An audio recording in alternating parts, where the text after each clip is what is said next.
Alright, so this build is done. As you can see, I got all the equipment mounted on the back wall. Did the same thing to the two other F-150s I did.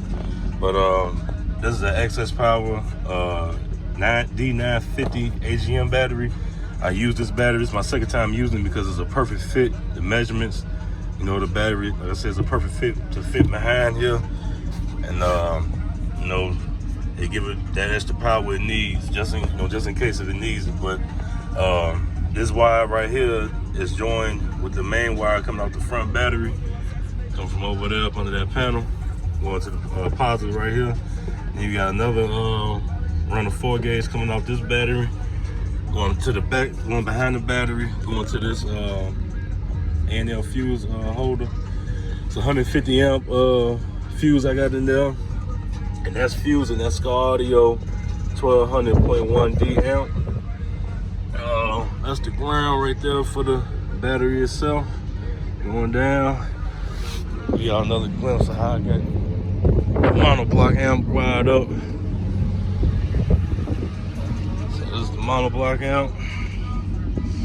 Ground for that, it's going up there, solid grounds, that metal. Going down, clean wire. So then you got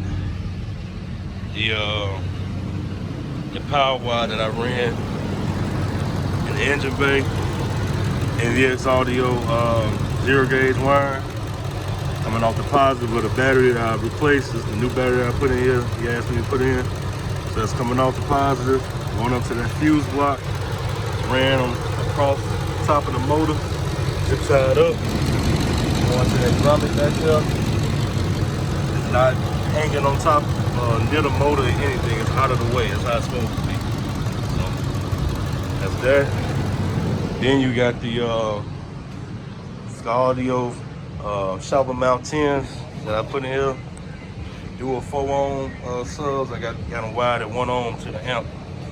So it's a down fine box. So it's gonna sound good, man, once I get all the gain set. So then I don't know if y'all can see the front of that says Ford.